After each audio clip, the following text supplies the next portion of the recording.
يا اخوان هذه القصة مختلفة تماما عن كل القصص اللي نزلتها. ليش؟ لانه اليوم حقول لكم انه انا مجرم الكترونيات يا اخوان.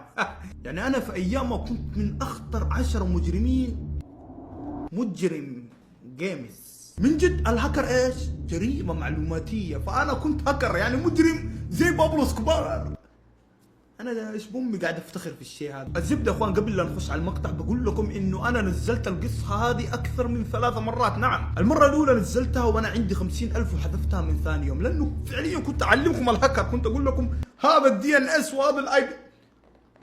فقي من جد. برضو نزلتها مره ثانيه يوم كان عندي 300,000 وحذفتها من ثاني يوم. الحين عندي 1,800,000. يعني ما ححذفها صراحه. يعني اذا انسجنت من الاف بي ان ذولي في بي ان مدري ايش كان اسمهم اف بي اي، خلاص قدر الله ما شاء فعل. كثير منكم يحسبني اطقطق، بس انا دحين بحلف لكم والله العظيم كنت هكر. صدقت خلاص، امور طيبه. خشوا على القصه. دقيقه نسيت، انا دحين قاعد اخاطر، قاعد اقول جرائمي.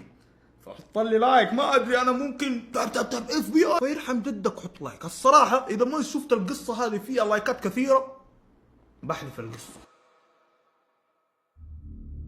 بصراحة في معلومات كثيرة ما حتعمق فيها زي التاريخ. ما حقول لكم التاريخ، حقول لكم أنا كنت صغير خلاص أفتهم لها. أنا صغير كان عمري 9 سنين 10 سنين. سبحان الله، من وأنا صغير ربي عطاني الذكاء. يعني أنا كنت ذكي بشكل مو طبيعي فعليا، لدرجة إنه يوم كان عمري 6 7 سنين كنت أحل مشاكل جدا كبيرة. الأشياء هذه اللي كنت أسويها زمان لما أمي تيجي تحكيني أنا أستغرب، اقول هذا بنتين ولا انسان حقيقي ذا ولا. المهم كبرت شويتين ودخلنا على فتره الجلاكسي. خلاص الجوالات جلاكسي بدات تنزل. انا بصراحه ما كان عندي جوال، بس عمتي كان عندها لابتوب وولد عمتي كان عنده جوال جلاكسي. فيوم من الايام ولد عمتي نسى كلمه السر حق الجوال. هنا بدا يبكبك. هو كان يبكي لانه امه اذا عرفت انه نسى كلمه السر حينفرش. فايامها عشان تسوي فورمات تدفع 200 ريال. المهم امه عرفت الموضوع وخوينا في الله انفرش. وبعدها رحنا لمحل الجوالات، انا كنت معاهم. اول ما رحنا للمحل عمتي عطت الجوال للمهندس وقالت له انه رقم السري كذا ضاع. المهندس كذا طالع سوى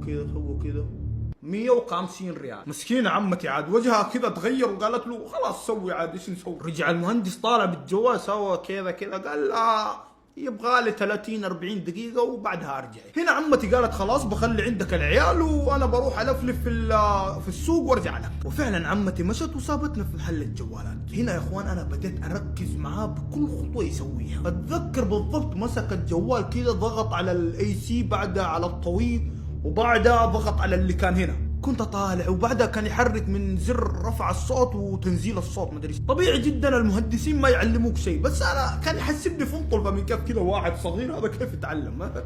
فكك منه يا عم. بس الصدمه يا اخوان اني حفظت كل شيء سواه. خلص ب5 دقائق. بعد 20 دقيقه شيء زي كذا عمتي رجعت دفعت له 150 واخذت الجوال. رجعنا للبيت وانا قلت لاهلي اني حنام عند جدتي لانه كان عندي هدف. انا حقول لكم الهدف ايش كان. بعد تقريبا 5 إلى 6 ساعات كل اللي في البيت ناموا.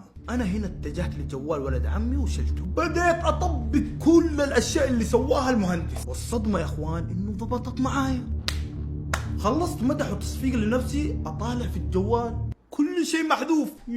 الحين يبغالي افتح سوق بلاي. هذا سوق بلاي هذا كيف افتحه؟ يبالي افتح يوتيوب، هذا كمان اصعب منه. فعليا يا اخوان الاشياء هذه كلها كانت صعبه في ايامها. هنا لما حسيت انه انا تحنبت يا اخوان، ما ادري كيف فكرت فيها. رحت شلت كمبيوتر عمتي ودخلت على اليوتيوب وكتبت كيفيه فتح اليوتيوب وسوق البلاي. بعدها طلع لي واحد مغربي مدى جزائري وبدا يشرح لي الموضوع. والحمد لله عدلت كل شيء، خليت الجوال زي ما كان. بس الشيء اللي تغير انه من بعدها صرت استعين في اليوتيوب بشكل مو طبيعي. حبة اشتريت جوال ونزلت فيه الالعاب.